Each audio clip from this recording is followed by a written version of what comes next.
आज़ादी से पहले और आज़ादी के बाद भी ये सबसे बड़ा इंडस्ट्रियल हब था। ये डालमिया नगर एरिया है। इंडस्ट्री को छोड़ के सब जिंदा है, तो जिंदा है मगर मृत प्राण है। 1938 में नेताजी सुभाष चंद्र बोस ने सीमेंट कारखाने का उद्घाटन किया। 1939 में डॉक्टर राजेंद्र प्रसाद ने कागज कारखाने का उद्घाटन किया। पेपर प्लांट की मशीनें आई थी, डेनमार्क से आई थी। सीमेंट प्लांट की मशीनें आई थी, जापान से आई थी। 30,000 के आसपास तो यहाँ पे एम्प्लॉय थे। किसी इंडस्ट्री को खोलने के लिए क्या चाहिए? आपको लैंड चाहिए जो ऑलरेडी है, रेल और रोड कनेक्टिविटी चाहिए वो आपको यहाँ मिला हुआ है, आपको वाटर सप्लाई चाहिए, बगल में सोन रिवर है, इलेक्ट्रिसिटी चाहिए वो भी है। 2009 के चुनाव के पूर्व लालू जी ने इसी मैदान में घोषणा की कि ये इंडस्ट्री यहाँ पे लगने जा रहा है। उसके बाद फिर वो ठंडे बस्ते में चला गया। 15-16 में टारगेट दिया गया कि 2022 में रेलवे कारखाना को चालू करा देना है। दुख तो होता है जब आप किसी एक इंडस्ट्रियल टाउन को इस तरह ठप देखते हैं, खास करके तब जब उस राज्य में बेरोजगारी सबसे बड़ा मुद्दा है। लोग कहते हैं पलायन के लिए मजबूर हैं लोग।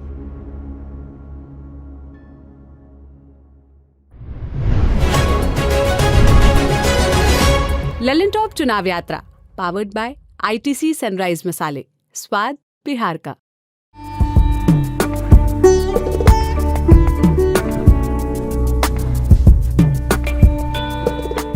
आज़ादी से पहले और आज़ादी के बाद भी हम जहाँ खड़े हैं ये सबसे बड़ा इंडस्ट्रियल हब था। मतलब एक एरिया में इतने इंडस्ट्रीज़, मल्टीपल किस्म के, सीमेंट की इंडस्ट्री थी, सीमेंट की फैक्ट्री हुआ करती थी, साबुन की फैक्ट्री हुआ करती थी, मेरे पीठ पर चीनी मिल है, उस तरफ कागज़ का मिल, पेपर मिल है। और ये तस्वीरों को जब आप देखेंगे तो आप कोई पूछता है ना बिहार में पलायन क्यों है, बिहार इतना बदहाल क्यों है, ये तस्वीरें उसकी सच्चाई है।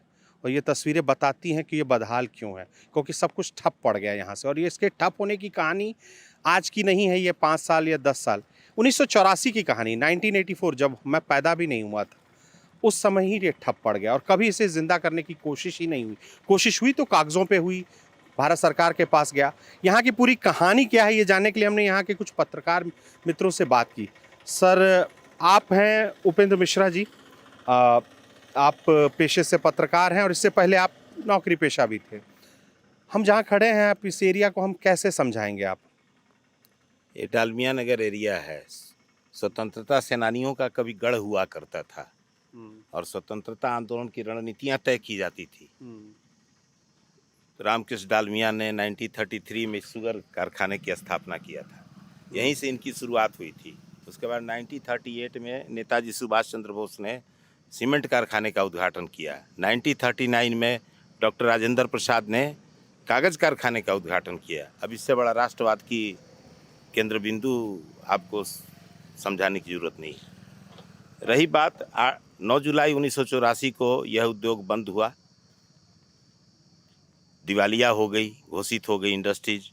दिवालिया क्यों हो गया जब इंडस्ट्री इतना मजबूत था? मैनेजमेंट का कुछ कमी बेसी जो भी हो, लग रहा था कि जो मॉडर्नाइजेशन चल रहा था उस समय इंडस्ट्रीज का, उसमें मैनेजमेंट सक नहीं रहा था। और इनको मैनेजमेंट को जहाँ तक मुझे जानकारी है कि राज्य सरकार और केंद्र सरकार से कोई सुविधा नहीं मिल रही थी, जिस कारण उन लोगों ने फिर इसको बंद करके 9 जुलाई 84 को लॉकडाउन कर दिया और चले गए। और आज तक बंद है। आज तक बंद है। प्रयास हुआ, सुप्रीम कोर्ट में लोग गए थे। सुप्रीम कोर्ट की मंशा थी कि इस उद्योग को चालू करके बड़े उद्योगपति को बेच दिया जाए। सुप्रीम कोर्ट ने वह भी पहल किया और दोबारा जो है कुछ उद्योग 2 वर्षों तक लगभग चले, जैसे सीमेंट, एस्बेस्टस, वनस्पति, लेकिन कोई बड़ा उद्योगपति यहाँ लॉन्च नहीं किया लेने के लिए, जिस कारण बाद के दिनों में इंडस्ट्री जो है बंद हो गया। बंद होने के बाद अंडर लिक्विडेशन गया और अंडर लिक्विडेशन के बाद यह इसको रेलवे ने 2007 में परचेज किया। 2008 में इसका कबाड़े का वैल्यूएशन लगा था। आप कह रहे हैं कि अब ये जहां हम खड़े हैं उसका कौन सा इलाका, हमारे पीठ वाला इलाका ये रेलवे का है, भारतीय रेलवे का है? अभी भारतीय रेलवे का यह नहीं है, इसमें डिस्प्यूट चल रहा है। चाहे जो भी रीजन हो, पूरा पहला इनका शुरुआत यहीं से 1932 में इस शुगर शुरुआत यहाँ से हुई, पर ये अभी भारतीय रेलवे के पास नहीं है। सामने का जो इलाका है ये आपका कागज उद्योग था, यहाँ पे यहाँ पावर हाउस था उनका। ये इलाका जो है ये अंडर लिक्विडेशन है, और इसके पीछे का पार्ट जो है वनस्पति उद्योग का, वह भी रेलवे की है। रेलवे की है। आप इस एरिया को, आप सर आपका नाम क्या हुआ? संजय सिंह उर्फ बालाजी। बालाजी सर, आप इस एरिया का कितने एरिया में बसा हुआ इंडस्ट्रियल सेटअप था ये सिर्फ फैक्ट्री का यही जो कैंपस, मेन कैंपस जो आज के तारीख में रेलवे के पास चला गया है, इस कैंपस को छोड़ के वो 210 एकड़ के आसपास है, जो कि रेलवे ने परचेज कर रखा है। 210 एकड़? हाँ, वो रेलवे ने परचेज कर लिया है। ये जो इंडस्ट्री जो सर्वप्रथम यहाँ पे जो लगी थी वो शुगर इंडस्ट्री, इस इंडस्ट्री के अलग वो जमीन है जिसको लेकर के अभी एक डिस्प्यूट चल रहा है कि रेलवे कहती है कि हमने इसे भी परचेज किया है, और रोहतास इंडस्ट्री लिक्विडेशन में जो है उनका कहना है कि नहीं, ये पोर्शन हमने सेल आउट नहीं किया था।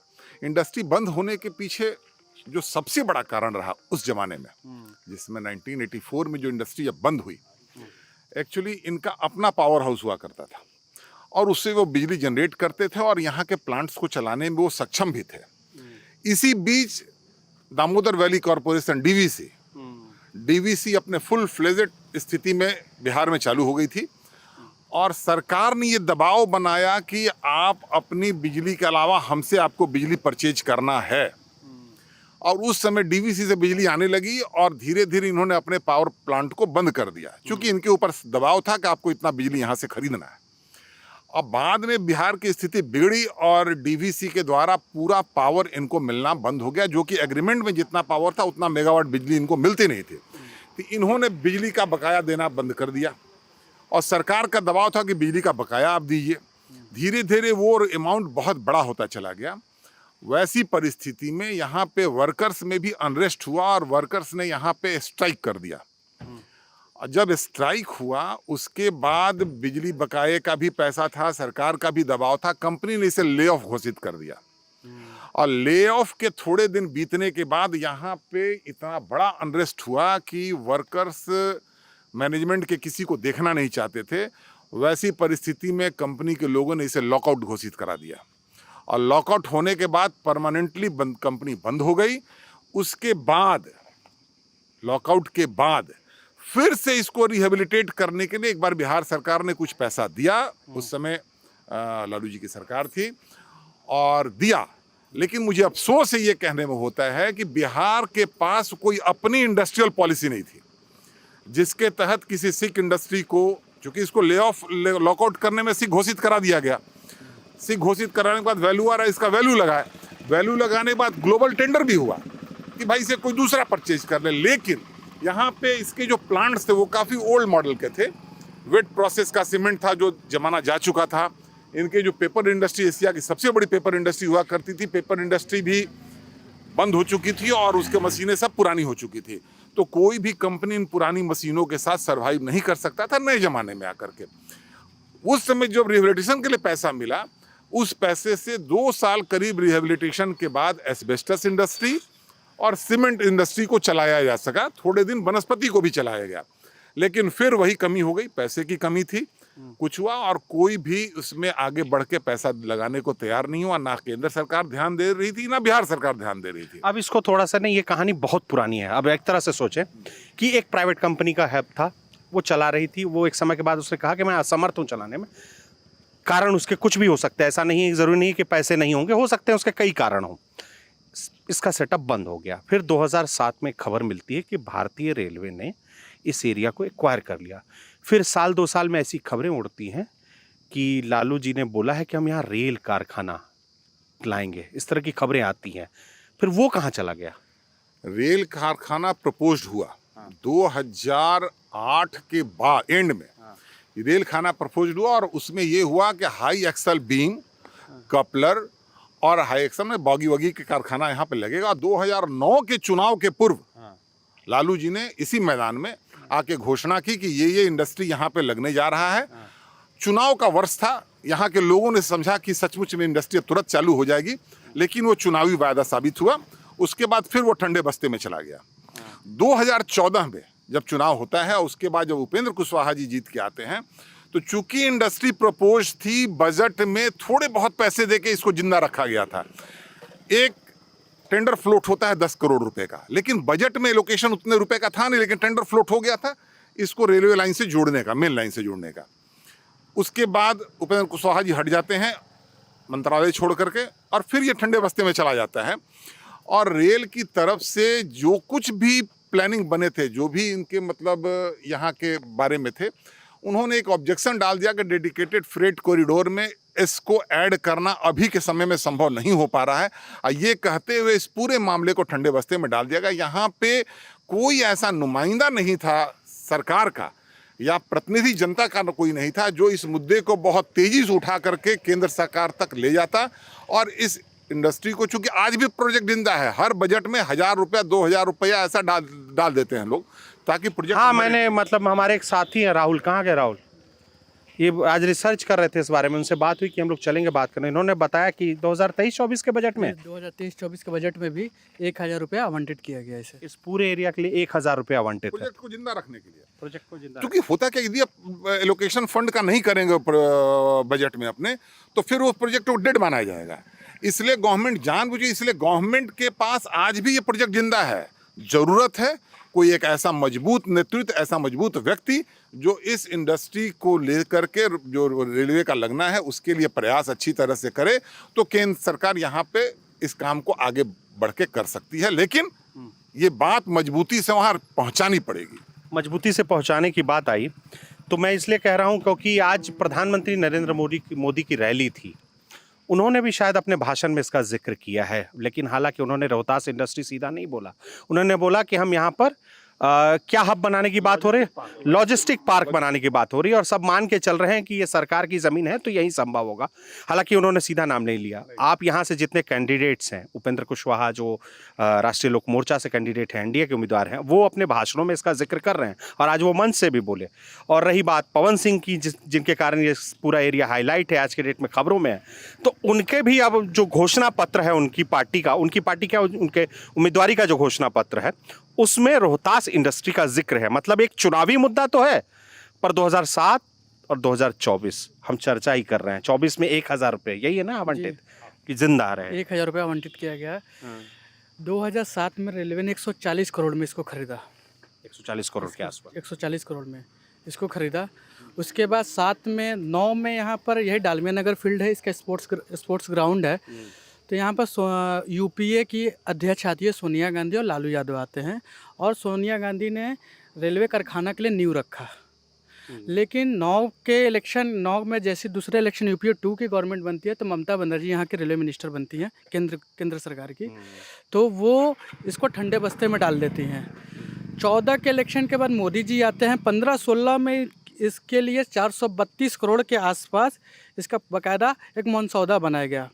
लेकिन उसके बाद से हर बजट में 1000-2000 रुपये आवंटित किए जाते हैं। यहाँ तक कि 15-16 में टारगेट दिया गया कि 2022 में रेलवे कारखाना को चालू करा देना है। अच्छा, 2022 में चालू हो जाना था। टारगेट होना चाहिए। मोदी जी का हर टारगेट ही हुआ करता था, 22 में सबको मकान मिल जाए, सबको नौकरी मिल जाए, ये सारी चीज़ें हुआ करती थी।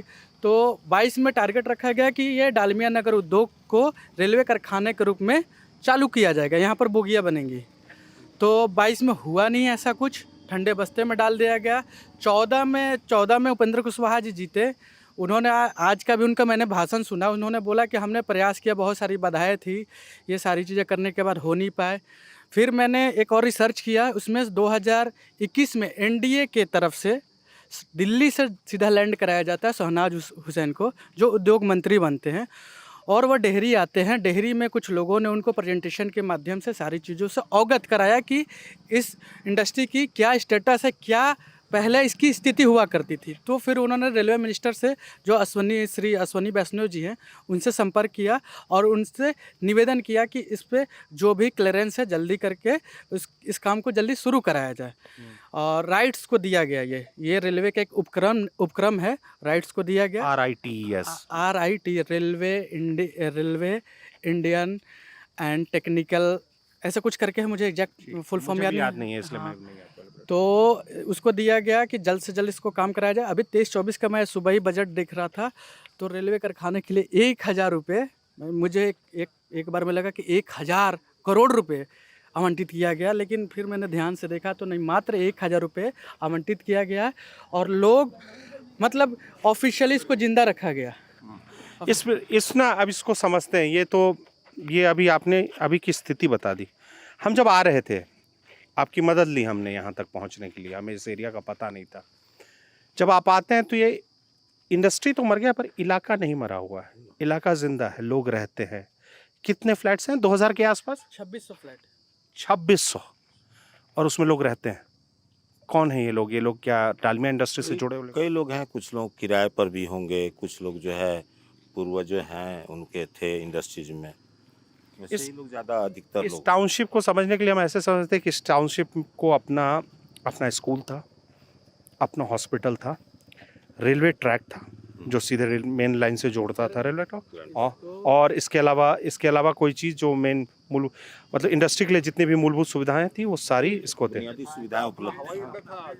हाँ, ये सबसे बड़ी बात बताई, मतलब मैं मिस कर गया। प्रधानमंत्री नरेंद्र मोदी का जो भाषण आज हुआ सुअर एयरपोर्ट पे, सुअरा एयरपोर्ट पे, वो भी डालमिया इंडस्ट्री का ही था। ये तो यहाँ की कहानी बताए, सब कुछ है। इंडस्ट्री को छोड़ के सब कुछ जिंदा है। अगर आप कहते हैं कि इंडस्ट्री को छोड़ के सब जिंदा है, तो जिंदा है मगर मृत प्राण है। क्योंकि सबसे बड़ा जिंदगी के लिए अर्थ की ज़रूरत है, और अर्थ है कहाँ? जब इंडस्ट्री ही बंद हो गया तो पैसे कहाँ? और जब पैसे नहीं हैं तो सब लोग बेरोजगारी और जिस आलम में हैं, ठीक है 2000 से ऊपर हमारे पास ये हैं, फ्लैट्स हैं जिसमें लोग रह रहे हैं, मगर किस रूप में रह रहे हैं वो भी जानने की ज़रूरत है। वो सरकार को देखने की चीज़ है, और सरकार इस प्रति पूर्ण रूप से उदासीन है। और किसी भी सरकार को जब तक ये राजनीति से छोड़ करके मानवता के रूप में इसको नहीं देखेगा, तब तक यहाँ की स्थिति नहीं सुधर सकती है। जब तक सिर्फ हम राजनीति की बात करेंगे कि यूपीए गवर्नमेंट, एनडीए गवर्नमेंट, उसने ये किया शिलान्यास, तो यूपीए का तो एनडीए क्यों काम करेगा? एनडीए अगर मान लीजिए आज नहीं होता है, कल यूपीए आएगा तो वो कहेगा ये तो मेरा 15 साल पुराना वादा था, अब नया हम कुछ करेंगे। तब तक नहीं हो सकता है। कोई भी यहाँ जीवित हैं, मगर उसी रूप में जीवित हैं कि 2 वक्त की रोटी खा पा रहे हैं, वो भी मजदूरी करके, लेबर बन करके। ठीक है, जो फैक्ट्री में जो इनको ये मिला क्वार्टर्स हैं, ऐसे क्वार्टर आज के मतलब लोगों को नसीब नहीं हो सकता है, जैसे 1938 में बना के दिया गया। और इसके लिए सरकार को जब तक कोई भी गवर्नमेंट हो इसको पूर्ण रूप से नहीं देखेगा, कुछ नहीं हो सकता। यहाँ के आदमी को कहेंगे कि जागरूक होना चाहिए। अरे जिंदा रहेंगे तब ना जागरूक होंगे।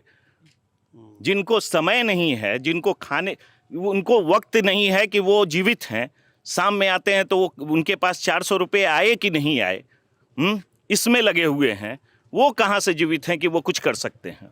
परेशानी ये है, जब तक ये परेशानी ख़त्म नहीं होगी कुछ भी ठीक नहीं होगा यहाँ के लोगों का। और इसको कौन कर सकता है? जिसको हम चुनते हैं यहाँ। और सबके मैनिफेस्टो में तो इसका जिक्र है।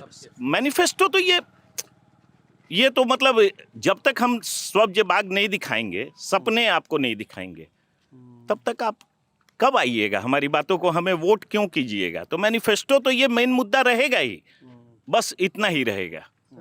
हाँ, क्या बोल रहे राहुल भाई? संदीप जी, ये 1933 में जब इसका शिलान्यास किया गया था, उस समय ये डेहरी ऑनसोन हुआ करता, डालमिया नगर एक टाउनशिप बनाया गया था।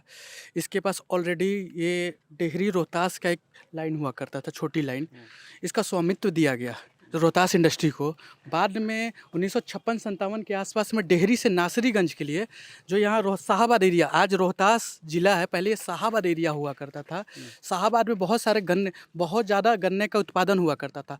गन्ने की आपूर्ति के लिए एक रेलवे लाइन 26 किलोमीटर 16 मील के आसपास डेहरी से नासरीगंज के लिए एक छोटी लाइन का निर्माण किया गया जी।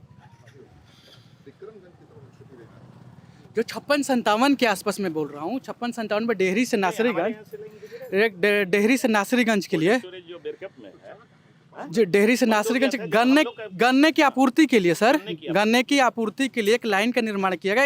एक लाइन डेहरी से रोहतास ऑलरेडी था, लेकिन उसके बाद उस लाइन को फिर बढ़ाएगा, फिर उस लाइन को पिपराडी तक बढ़ाया गया, रोहतास से पिपराडी तक। यहाँ स्टेशन हुआ करता था, ये डेहरी ऑन सोन से डेहरी सिटी हुआ करता था, जो आप यहाँ जो ये नहर देख रहे हैं वहाँ डेहरी सिटी। उसके बाद आपका, हाँ, उसके बाद अब आप कह सकते हो वहाँ पे इंदरपुरी स्टेशन हुआ करता था, तिलौथू बाजार हुआ करते थे, रोहतास हुआ करते।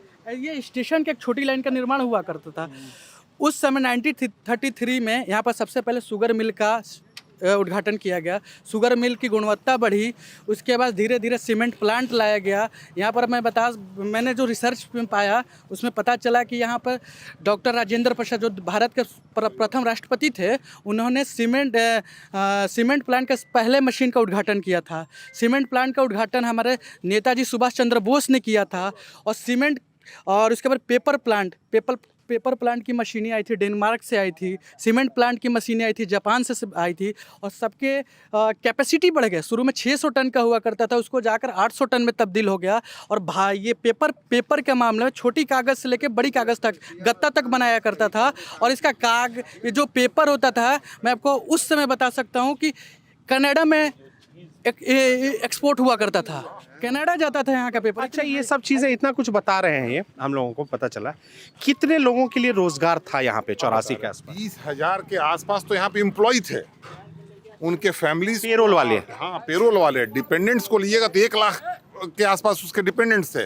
और आसपास के 50 मील की दूरी में यहाँ के डिपेंडेंट्स से रोजगार सब कुछ का चलता रहता है। यहाँ अभी सबसे दुखद स्थिति जो हुई है कि जो कंपनी के क्वार्टर्स हैं उसको लिक्विडेशन में रहने के चलते उसको एक साथ बेचने का प्रोसेस शुरू कर दिया गया। और इस भरी बरसात ठंड के समय में बाई फोर्स पूरे क्वार्टर्स को खाली कराया जाने लगा। यहाँ के लोग बहुत आंदोलित होकर के किसी तरह कोर्ट में गए। कोई भी यहाँ पे जनप्रतिनिधि आकर के मजबूती से नहीं लड़ा। यहाँ की लड़ाई में पप्पू यादव ने सचमुच सबसे पहले प्रयास किया, उसके बाद सुशील सिंह और उपेंद्र कुशवाहा, ये 3 ही प्रतिनिधि यहाँ आए, जिनका हम लोग को आश्वासन भी मिला और हम लोगों की थी कि कुछ कर पाएंगे। लेकिन कहीं कुछ धरातल पे लोग, यहाँ के लोग ही लड़ करके लाए और बाद में कोर्ट से किसी तरह स्टे मिला है और आज आसियाना उनका बचा हुआ है।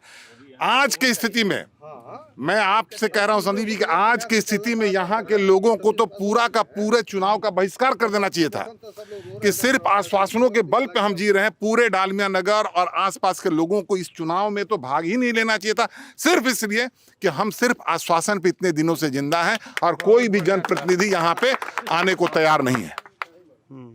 ये तकलीफ की बात है। जनप्रतिनिधि आने को तैयार नहीं है। आप कुछ पीछे से बोल रहे थे, आपकी आवाज़ आ रही थी। कई मुद्दे देखिए, दुख तो होता है जब आप किसी एक इंडस्ट्रियल टाउन को इस तरह ठप देखते हैं, खास करके तब जब उस राज्य में बेरोजगारी सबसे बड़ा मुद्दा है। लोग कहते हैं पलायन के लिए मजबूर हैं लोग। कभी उम्मीद लगती है कि कभी जिंदा होगा? क्योंकि देखिए उम्मीद पर ही है सब कुछ। उम्मीद पे दुनिया टिकी हुई है सर, जानते हैं हम लोग। हमारे सीनियर को ही बोल रहे थे, बालाजी वगैरह, हम लोग बहुत जूनियर हैं अपने को, ऐसा ना कहेंगे तो। लेकिन यहाँ रहने के वजह से कुछ हम लोग भी देख सुन रहे हैं, इसका बहुत अंतराल हुआ है। एक से कि यहाँ से MP विधायक गए हैं, लेकिन किन्हीं ने इस विषय बिंदु पर ध्यान नहीं दिया। बेरोजगारी का समस्या आप देख रहे हैं किस तरह से देश में छाया हुआ है, उसमें कितना बड़ा इसका योगदान हो सकता है। तो अगर आप लोगों के माध्यम से हो या किसी माध्यम से हो, इस बात को लेकर हम कहेंगे और कहीं ना कहीं बचाने का काम किया जाए। ये जो मुद्दा अभी लिक्विडेशन का मामला जो बताया है आपको, कंपनी क्वार्टर का, ये बहुत परेशान हैरान करने वाला है। सुप्रीम कोर्ट जाकर यहाँ से लड़ना किसी के बुत्ते की बात नहीं है। कैसे कैसे सब जानते हैं, बड़ा वगैरह यहाँ के रहने वाले सभी जानते हैं कैसे कैसे चंदा कलेक्शन कर करके लोग लड़े हैं। एक थोड़ा सा मिला है उम्मीद, तो जितना लोग हैं आखिर इनका काम उम्मीद मिला है तो जिंदा है। दोस्त आपका नाम क्या हुआ? मेरा नाम समीर सिंह हुआ। समीर भाई, समीर भाई, हम लोग तो जिक्र कर रहे थे, देखिए बात है कि राहुल से भी बात हुई, हमारे मित्र हैं। यंग लोगों को इस चीज़ को लेकर सबसे ज़्यादा फ्रस्ट्रेशन रहता है कि नहीं कुछ मिल रहा है, उपाय नहीं है। ये उम्मीद में कहा कि उम्मीद पे दुनिया कायम है, क्योंकि उम्मीद पे दुनिया कायम है, पर यहाँ दुनिया तो कायम करनी नहीं है। बिल्कुल। यहाँ तो कुछ करना है ज़मीन पे ना, क्योंकि यहाँ तो कभी कोई नेता, कभी आपने कुछ अखबार में, कभी मीडिया के जरिए कुछ ऐसा जाना, कुछ ऐसा पता चला कि नहीं लग रहा है कुछ ठोस हो जाएगा? बिल्कुल लग रहा है। पहले कितनी बार ये सुनने में आया कि अब रेलवे ने इसे एक्वायर किया, अब इंडस्ट्री खुलने वाली है, लोग उम्मीद करते हैं, खुश हो जाते हैं, और फिर पता चलता है कि ये तो सिर्फ चुनावी वायदा था और कुछ नहीं था। अब एक बात बताइए, किसी इंडस्ट्री को खोलने के लिए क्या चाहिए? इंफ्रास्ट्रक्चर में क्या क्या चाहिए होता है? आपको लैंड चाहिए जो ऑलरेडी है, रेल और रोड कनेक्टिविटी चाहिए, वो आपको यहाँ मिला हुआ है, मेन लाइन है। आपको वाटर सप्लाई चाहिए, बगल में सोन रिवर है, और भी यहाँ इलेक्ट्रिसिटी चाहिए, वो भी है। अब मोदी जी कैंपेन चलाएं मेक इन इंडिया, जो कि बहुत अच्छा सक्सेसफुल रहा। अब आपके पास ऑलरेडी इतना बना बनाया, इतना अच्छा इंफ्रास्ट्रक्चर है, इस पे उनका ध्यान क्यों नहीं गया कभी? उन्होंने वायदा भी किया यहाँ पे आके, लेकिन आगे कुछ इस पे कुछ भी एक ठोस जो कदम उठाना होता है वो नहीं किया गया। अब इतना अच्छा इंफ्रास्ट्रक्चर होने के बावजूद अगर कुछ नहीं किया जा सका, तो इससे ज़्यादा दुखद और क्या हो सकता है? आप क्या और उम्मीद कर सकते हैं किसी गवर्नमेंट से कि इतना अच्छा आप अभी इस शहर का एक टूर लीजिएगा, आपके कैमरामैन को बोलिए कि पूरी मतलब इंडिया के जितने भी लोग हैं उनको दिखाएं कि ये है क्या टाउनशिप। अब इस ये चीज़ तो मैं भी मानता हूँ, क्योंकि मैं भी एक ऐसे इलाके से आता हूँ, बरौनी है, वहाँ भी टाउनशिप है IOCL का, और उससे देखकर जो अनप्लान्ड शहर होते हैं या गांव होते हैं, उनको एक मन में एक कुढ़न होती है कि इतना बेहतरीन कैसे बन सकता है। सड़कें प्लान्ड हैं, स्कूल के लिए जगह है, पार्कों के लिए जगह, ये सब हमने आते वक्त देखा यहाँ पे, और हमें लगा कि अगर आज़ादी से पहले इतना सोचा जा सकता था, आज़ादी के आसपास सोचा जा सकता था, तो आज 2024 में क्यों? बिल्कुल, और वो भी तब जब मोदी जी इंडस्ट्रियलाइजेशन की बात कर रहे हैं, जॉब क्रिएशन की बात कर रहे हैं, और आज ऑपोजिशन उन्हें किस चीज़ पे घेर रहा है? जॉब्स नहीं है, अनएम्प्लॉयमेंट है। आपके पास मौका है ऑपोजिशन को जवाब देने का कि हाँ भाई, यहाँ पे इतने अच्छे इंफ्रास्ट्रक्चर पे हम कुछ बहुत अच्छा कर सकते हैं। और ये ऐसा नहीं है कि किसी प्राइवेट इंडस्ट्रीज़ के पास ये लैंड है, ये आपके पास है, रेलवे के पास है, जो गवर्नमेंट ऑफ इंडिया के अंदर आती है। अगर आप कर सकते हैं तो करके दिखाइए। कर सकते हैं तो करके दिखाइए। एशिया महादेश का पहला पीसीसी सड़क हमारे डालमिया नगर में, और सतयुग त्रेता तब द्वापर राम मंदिर बन गया, बहुत खुशी की बात है। उनका दादाजी का नाम था हरिचंद्र। इस किला पर आप दिल्ली से आए हैं तो थोड़ा जा कर के देखिए और न्यूज़ चलाइए, सर आप मोदी जी को बुलाइए। आर्यावर्त की राजधानी थी वहाँ, पूरा लोकेटेड आप ले लीजिए, यहाँ भी वहाँ भी सर। तब पता चलता है। यहाँ न सांसद छदी पासवान हो या उपेंद्र कुशवाहा हो या महाबली सिंह हो, कोई यहाँ के मुद्दा नरेंद्र मोदी के पास नहीं पहुँचाया। है जिला विकास विहीन हो गया है, उपेक्षित रह गया है, इसको पूरा जी दोस्त, आपका नाम क्या हुआ? संतोष कुमार हुआ। संतोष जी, ये लोग तो बहुत मुद्दा बताए, पैसे का प्रॉब्लम है, ये है, किसी ने ध्यान नहीं दिया। ये पिछले 15 साल या मैं 10 से 15 साल की बात करूं, कोई एक नेता जिसको देख के लगता है इसने थोड़ा बहुत तो इसमें कोशिश की, भले उसको सफलता नहीं मिली, कोई नेता है? नहीं, कोशिश तो सर किसी ने मन से पूरा नहीं किया। चुनावी का मुद्दा जब आता है तो लोग बोलते हैं कि ये अब जो है वोटिंग का समय आता है तो बोलते हैं कि अभी डालमिया अब की बार चालू हो जाएगा, चालू करा देंगे। लोग यही वादा करते हैं। अभी पवन सिंह का अभी हाल में वो भी बोले कि मैं अब की चुनाव जीतूंगा तो डालमिया चालू हो जाएगा। उपेंद्र कुशवाहा भी इससे पहले भी चुनाव जीते थे, वो यही बात बोले कि चुनाव हम जीतेंगे तो ये डालमिया चालू करा देंगे। आज भी हमने भाषण में गए थे प्रधानमंत्री का यहाँ सुअरा हवाई अड्डा के पास, उन्होंने उपेंद्र कुशवाहा ने बोले कि अगर मेरा चुनाव जीत जाएंगे तो ये डालमिया रेल कारखाना यहाँ चालू हो जाएगा। आज बोले हैं, लेकिन ये सब चुनावी वादा होता है, फिर आगे चल के भूल जाते हैं। 1984 से ये बंद है, और सबके मैनिफेस्टो में, सब राजनीतिक दलों के मैनिफेस्टो में ये है कि हम आएंगे, इसको खुलवाएंगे, ये पहला मेरा काम होगा। उसमें से एक काम होता है, वो आ जाते हैं सत्ता में, बस ये नहीं खुल पाता है। बस उसके बाद सारी वही स्थिति, यथा स्थिति वही है। बल्कि यहाँ का कबाड़ था वो भी बेच दिया गया। एक छोटा रेलवे इंजन था यहाँ पे, जो एक म्यूजियम में रखने की चीज़ थी, वो भी कबाड़ के भाव में बेच दिया गया। कबाड़ के भाव में हाँ, क्या? जो कि छोटा स्टीम इंजन जो थी छोटी लाइन की, उसको यहाँ पे रखने की बात हो रही थी। बड़े शहरों में, दूसरे शहरों में जहाँ पे टूरिस्ट स्पॉट बनाए जाते हैं वहाँ लगाया जाता है, बिहार में उन्हें बेच दिया जाता है। बिहार में कबाड़ के भाव में बेच दिया गया। नहीं, ऐसा नहीं है कि बिहार में बेचा जाता है। ये ज़मीन जो है ना, आज के टाइम में वैल्यूएबल हो गया है, और जब ज़मीन की कीमत ज़्यादा हो जाएगी तो माफियाओं का नज़र अपने आप आ जाएगा। और बस यही चीज़ है जिसको कि आप किसी अंदाज में कर सकते हैं। कबाड़ी में नहीं बेचेंगे तो याद हो रहेगा, आज से 100 साल बाद भी अगर म्यूजियम में रख दिया जाएगा कि जिस जमीन पर हम बस रहे हैं, जो नए लोग बसेंगे, ये वहीं का है। तो ये समाप्त करने का भी तो एक तरीका है। इंजन वाले में हम लोगों ने प्रयास किया था, डीआरएम से हमारी बात हुई। इंजन वाले में क्या बताया आपने? इंजन को यहाँ से एक यहाँ पे रेलवे स्टेशन पर लगाने के, तो डीआरएम ने कहा कि भाई आज के आज आप इसको उठवा करके वहाँ लगवाओ, हम रेलवे में अपने जगह देने को तैयार। लेकिन चूंकि ये मामला हाई कोर्ट के अंदर में था, तो हाई कोर्ट में एक परमिशन, तब तक जब कबाड़ वालों ने ले लिया इसे बेचने के लिए, तो या तो कबाड़ वाले अपना वो सेल्फ इंटरेस्ट छोड़ करके और फ्री में देते थे तब, या तो फिर कोई उसको पैसे से कहा, रेल पैसे से तो खरीदती नहीं, जबकि ये रेलवे ने लिया था। चाहती रेल तो इसको उतने को छोड़ करके भी बेच करके उसको ले आके लगा सकती थी, लेकिन किसी ने प्रयास नहीं किया है। यहाँ डालडा फैक्ट्री भी हुआ करती थी ना? हाँ, आगे डालडा फैक्ट्री। किस ब्रांड का? झूला? हनुमान डालडा, हनुमान छाप डालडा। 8 प्रोडक्ट निकलता था इसी जगह से। 8 हाँ, डालडा, पेपर था, डालडा था, शुगर था, सीमेंट था, एस्बेस्टस था, इस तरीके से काफी कुछ 8 प्रोडक्ट निकलता था एक समय। ग्रुप ऑफ इंडस्ट्रीज था। कुछ सपने पूरे होने के लिए होते हैं, कुछ सपने तल दिए जाते हैं, खासकर जब बगल में डालडा की फैक्ट्री हो और वो भी बंद। सपने तले ही जा रहे हैं। 1984 में ये फैक्ट्री, ये पूरा इंडस्ट्रियल एरिया बंद हुआ था, पूरी तरह से ठप हुआ था। फिर उम्मीद जगी 2007 में, जब रेलवे ने इसे खरीदा, लगा कि रेल कारखाना बन जाएगा। पर 2024 में जब हम ये वीडियो बना रहे हैं, तो 17 साल भी बाद भी लोग उम्मीद ही कर रहे हैं, इससे ज़्यादा कुछ नहीं। चुनावी भाषणों में है, रोहतास इंडस्ट्रियल एरिया का जिक्र होता है, डालमिया नगर का जिक्र होता है, लोग अब किस्से सुनाते हैं। स्थिति ये है कि अब इस इलाके के सिर्फ किस्से सुनाए जाएंगे, इसी उम्मीद के साथ कि शायद अगली बार कोई नेता बने तो उसकी सुध लेकर इस इलाके की बेहतरी के लिए काम करे। इस रिपोर्ट में हमारा साथ दिया अमित अवस्थी ने। हम संदीप कुमार सिन्हा। देखते रहिए दी लल्लन टॉप।